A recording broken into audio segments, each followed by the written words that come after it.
你可曾从1000米的高空端详过90年前那座规整对称的北京？你是否见过被雄伟城墙包裹、街巷纵横的兰州古城？你又是否曾从遥远的天空俯瞰宁夏草原上一直穿越长城的骆驼商队，正沿着千年的丝绸古道缓缓前行？这些曾惊艳世界的照片都出自一位德国贵族之手。虽然画面已泛起岁月的黄边，但它们却并不是中国天空最早的记录。关于这片大地的航拍影像可以追溯到100多年前。遗憾的是，人类俯瞰这片土地的第一眼却带着无法抹去的屈辱色彩。1900年，八国联军攻入北京，为了侦察清军动向和监测重要目标，法军在北京皇寺附近的营地升起了一支名为大将军号的氢气球，它承载着一个小型的吊篮，气球上的乘客无法操纵飞行，只能通过地面的牵绳控制方向。在那个还没有飞机的年代，这只悬浮在数百米高空中的眼睛，利用当时最先进的摄影技术，从空中俯视着这个摇摇欲坠的旧帝国。1902年，这些照片在法国汇集成册出版，名为《气球下的中国》。它记录了废墟、战火以及那段被强行打开的历史天际线。此后的30年间，虽然中国的天空也曾留下过零星的羽翼，但多如昙花一现。直到1933年，一位德国飞行员来到了这里，这片广袤的大地终于等来了他忠实的记录者。他便是沃尔夫·迪特尔·卡斯特，一位拥有伯爵头衔的飞行员。1905年出生的他，在21岁那年便取得了飞行员证书。1930年，他正式加入德国汉莎航空公司。卡斯特自小就对中国有着浓厚的兴趣，这种兴趣最初源于一种家族记忆。他的2位叔叔曾作为远征军参加过庚子事变，年幼的他常缠着叔叔讲那些关于义和团和遥远东方的故事。后来，他的父母也曾远游东亚，带回了大量精美的中国工艺品。那些奇特的造型和温润的质感，令年少的卡斯特对中国充满了向往。1931年，汉莎航空参与组建了中德合资的欧亚航空，属于卡斯特的机会到来了。2年后，这位充满冒险热情的飞行员带着刚刚问世的徕卡2型相机，终于踏上了中国的土地。不过，中国之旅却并非一帆风顺。初到这里，卡斯特第一次试飞便发生了事故。那是为上海市民进行的一次飞行表演。对于经验丰富的卡斯特来说，这种难度极低的任务自然手到擒来。他信心满满地走进驾驶舱，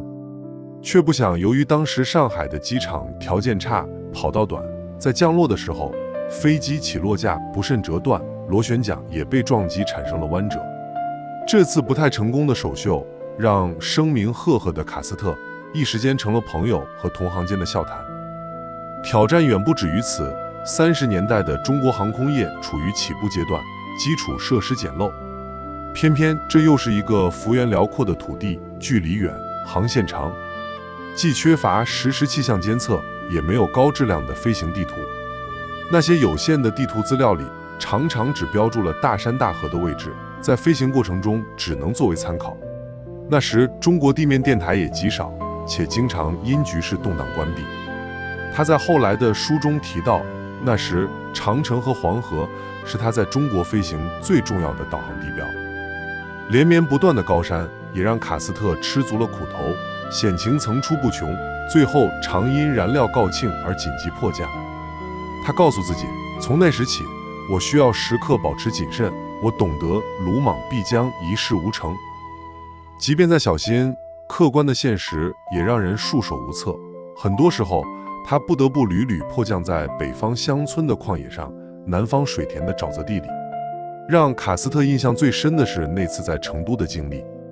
当时整个容克 JU-52飞机的起落架都陷进了农田的泥地里，在没有任何现代化机械设备辅助的情况下，很难将重达8吨的机身从烂泥中拖出来。于是他想到了当地耕田用的水牛，他预测大约需要10头牛。为此，卡斯特和他的机械师花了2天的时间，才说服周围村庄里的村民们。他们将牛2头一组拴在了鸡身上，让水牛各自的主人在旁边下令，但是一切都徒劳无功。几个小时过去了，牛群仍然无法向同一个方向使力，最后绳索都被拉断了，而鸡身几乎纹丝未动。旁观的村民们大笑不止。与他飞行相伴的还有他手中的相机。卡斯特的脚步也并非只停留在云端，他会奔走草原，拍下策马扬鞭的藏族汉子，也会穿梭于街头巷尾，为引车卖浆的小贩留下历史的照片。然而在云端之上，挑战不仅来自稀薄的氧气，还来自严酷的物理极限。卡斯特的容克机型，驾驶舱的密封性极差。为了防止徕卡相机的不连式快门因低温失灵，在高寒地带拍摄前，他都会将相机贴身藏在厚重的羊毛飞行服内，利用体温来维持零件的运转。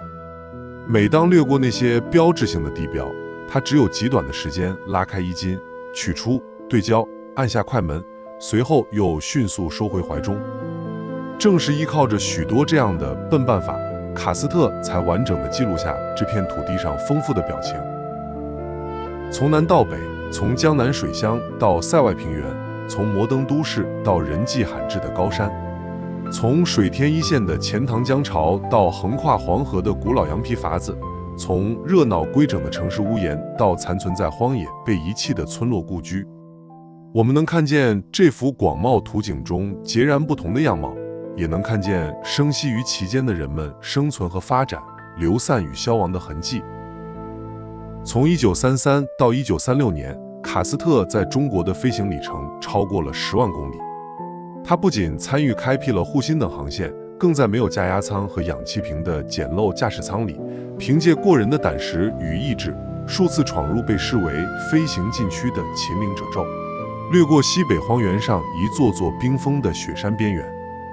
1936年8月，卡斯特结束了在中国的工作，返回德国，参与开辟了当时世界上最长的柏林至喀布尔航线。他留在这片土地的，除了他划过天空的飞行轨迹，还有1500余张珍贵的照片。1938年，他把这些影像集结成摄影集《中国飞行》出版发行。在书中，他写下这样一段话：从我到达中国的那一天至今，眼前的这片土地已经发生了巨大的变化，而在今后，它又将如何翻天覆地的改变，让人难以想象。我坚信，我们为中国航空所做的一切并没有白费。在今后也许更长的时间里，它终将慢慢显露出对这个古老庞大国家的影响力。1980年7月1日，这位一生征服过无数险峰与云海的飞行家，却因一次意外从梯子上坠落，不幸离世。卡斯特伯爵的一生都在飞跃，飞越了家族的战火记忆，飞越了秦岭的重重迷雾，也飞越了偏见与国界。他也热衷于探索世界，他把一个国家、一个时代的样子记录了下来，呈现给当时的世界，更馈赠给今天的我们。如今，当我们再次端详这些跨越世纪的照片，正如他当年所坚信的那样，他为中国天空所做的一切从未白费。